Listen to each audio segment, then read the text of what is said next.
신학로 개척의 배경은 시험 문제에 굉장히 잘 나와. 특히 신학로 개척의 배경과 결과를 섞어놓고 물어보는 문제가 많지. 십자군 원정 때 서양인, 유럽인들은 비잔티움 제국 수도를 점령하면서 동양의 상품을 경험했지. 십자군 원정이 끝난 뒤에도 동방의 상품이 유럽에서 큰 인기를 얻었어. 동방에 대한 유럽인의 관심이 높아졌지. 특히 향신료와 비단의 인기는 대단했어. 그래서 지중해 무역이 발달했지. 만약 시험 문제에 흑사병이 유행해서 신학로 개척에 나섰다고 하면 틀려. 흑사병은 14세기야, 신학로 개척은 15세기 말에서 16세기 초고. 때마침 베네치아 상인 마르코 폴로가 중국을 여행하고 돌아와 쓴 여행기인 동방견문록을 출간해 유럽인의 동방에 대한 호기심을 확실히 자극했지. 마치 케이팝이 유행하자 외국인들이 한국과 한국어, 한국 음식, 한복, 한국 역사 등에 관심을 갖게 된 것처럼 말이야. 원래 비잔티움 제국이 동방과 서양, 유럽의 지중해 무역을 장악해 돈을 벌었지. 그러다 15세기 중엽 비잔티움 제국은 오스만 제국에 멸망당했어. 당연히 비잔티움 제국을 정복한 오스만 제국이 지중해 무역을 독점해 돈을 벌었지. 그리고는 동방 상품의 가격을 미친 듯이 올렸어. 유럽은 지중해 무역이 막히자 어쩔 수 없이 동방 상품을 오스만 제국으로부터 비싸게 살 수밖에 없었지. 그래서 고민했어. 방법은 딱 하나. 배를 타고 지중해 반대편인 대서양으로 나가 동방과 직접 교육하는 거였어.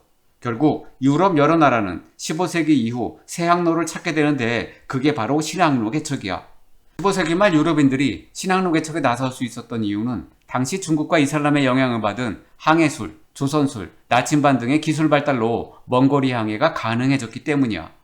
앞에서 오스만 제국이 지중해 무역을 독점했다고 했지.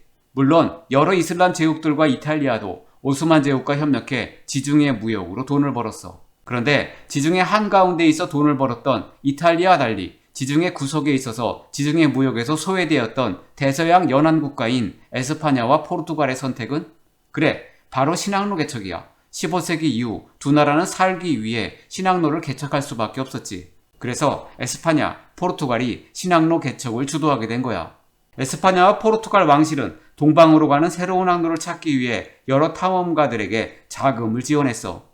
왕실의 후원을 받은 탐험가들이 아시아, 아메리카로 가는 새로운 항로를 개척했던 거야. 동쪽으로는 아프리카를 돌아 인도양에 도착하는 항로를 개척했고, 서쪽으로는 아메리카 대륙에 도착했으며, 남아메리카 대륙을 돌아 태평양을 거쳐 인도양에 도착하는 항로도 발견했어. 아메리카? 아메리카노? 아메리카노는 유럽인들이 아메리카인들이 에스프레소에 물을 타서 연하게 마시는 커피를 아메리카노라고 불렀던 데서 유래한다고 해. 다음 탐험가들 업적을 잘 기억해. 연도순으로 볼 거야. 포르투갈의 에니쿠 왕자는 서아프리카 해안을 탐험했고, 바르톨로뮤 디아스는 아프리카 남쪽 끝 희망봉에 도착했어. 암기법이 있어. 이제다 디아스, 희망이 있어. 바스쿠다 가마는 희망봉을 돌아 인도 항로를 개척했지. 즉 인도에 도착했어. 콜럼버스는 남쪽 항로가 아니라 남들이 가지 않는 서쪽 항로, 즉 서쪽으로 대서양을 건너 서인도 제도에 도착했지. 서인도는 진짜로 인도의 서쪽이 아니라 콜럼버스가 자신이 탐험한 아메리카 대륙 동부 카리브를 인도의 서쪽이라고 착각한 데서 비롯된 명칭이야. 나중에 이 지역이 인도의 서쪽이 아니라는 사실이 밝혀졌음에도 불구하고 유럽인들은 계속 카리브 일대를 서인도라고 불렀지. 마찬가지로 동인도 회사에서 동인도라는 말도 필리핀 주변을 가리키는 말로 인도와는 관계없는 말이야.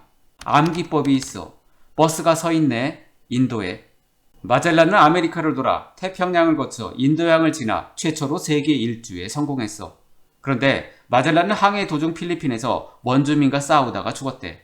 그의 일행이 항해를 계속해 세계 일주를 끝냈다고 하지. 암기팁이 있어.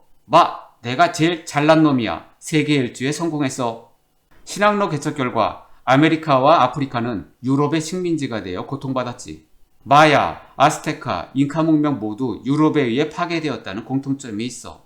암기법은 마야, 마야 문명은 멕시코와 주변 국가에서 발생한 문명이야. 수학과 천문학이 발전했지.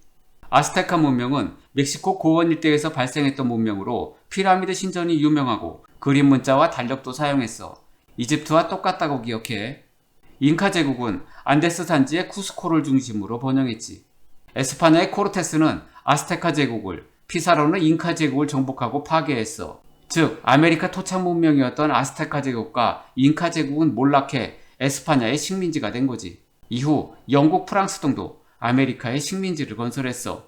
미국은 영국의 식민지였고 미국 일부와 캐나다는 프랑스의 식민지였어. 유럽인들이 아메리카를 식민지로 만든 목적은 바로 돈이었지. 그들은 아메리카의 대농장에서 재배된 담배, 사탕수수 등을 유럽에 가져가 큰 이익을 남겼어. 한편 아메리카 원주민은 금광과 세계 최대 은광인 볼리비아의 포토시 은광 등에서 가혹한 노동에 시달렸어. 강제 노역으로 노동력을 착취당했던 거지. 16세기 명나라 청나라 시대에 은이 흘러들어 일조편법과 지정은제 등 조세를 은으로 납부했다고 배웠지. 게다가 유럽인과 함께 홍역, 천연두 등 유럽에 전염병이 들어왔는데 유럽인의 질병에 면역력이 없던 많은 라틴 아메리카 원주민들이 목숨을 잃었어.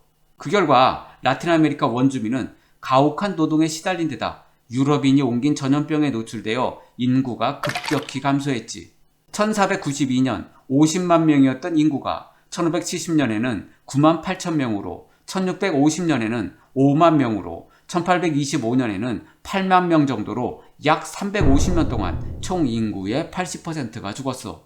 이렇게 아메리카 원주민 수가 급격히 감소해 노동력이 부족해졌지. 유럽 각국은 비상이 걸렸어. 어떻게든 노동력을 보충해야만 했지. 어디서? 아프리카, 즉 신항로 개척 결과 유럽인에 의한 흑인 노예 무역이 확대되었어. 앞에서 신항로 개척의 출발점은 유럽에서 가장 가까운 아프리카였지. 그래서 유럽인들은 아프리카의 흑인 노예들을 사서 라틴 아메리카의 노동력을 보충했어. 아프리카는 어떻게 됐을까? 당연히 인구는 감소했어. 남자 위주로 잡아갔을 테니까 여자만 남겠지? 성비 균형도 깨졌어. 또 유럽 상인들은 흑인 노예를 사가는 대신 총 같은 무기를 넘겨줬대. 그래서 아프리카의 부족 갈등은 더 심해진 거지. 신항로 개척으로 무역의 중심지가 지중해에서 대서양으로 이동하게 됐지. 신항로 개척으로 무역의 중심지가 지중해에서 대서양으로 이동한 것뿐만 아니라 삼각무역도 발달했어. 삼각무역이 뭐냐면 삼각형 알지? 유럽인이 개척한 신대륙은 아프리카와 아메리카였지. 그래서 유럽, 아프리카, 아메리카를 연결한 무역이 바로 삼각무역이야. 즉 유럽 상인들은 총과 직무를 아프리카에 넘기고 흑인 노예를 사들여 아메리카 대농장에 팔았어. 아메리카에서는 담배와 사탕수수를 유럽에 가져와 막대한 이익을 남겼지. 무역을 했기 때문에 향신료, 감자, 옥수수 등 새로운 문물이 전래되기도 했어.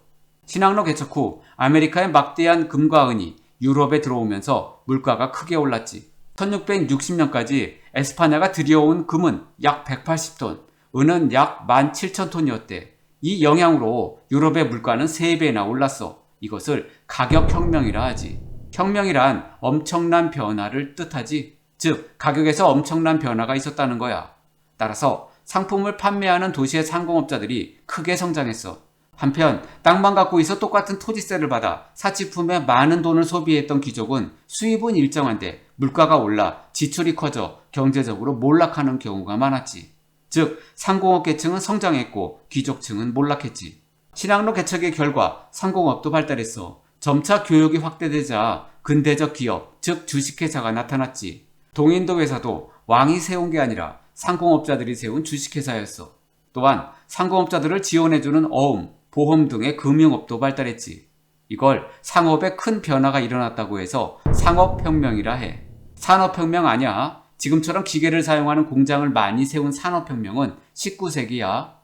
포르투갈과 에스파냐가 신항로 개척으로 큰 돈을 벌고 급부상하자 위기감을 느낀 네덜란드, 영국, 프랑스 등 유럽 각국은 동인도 회사를 앞세워 아시아에 진출했어.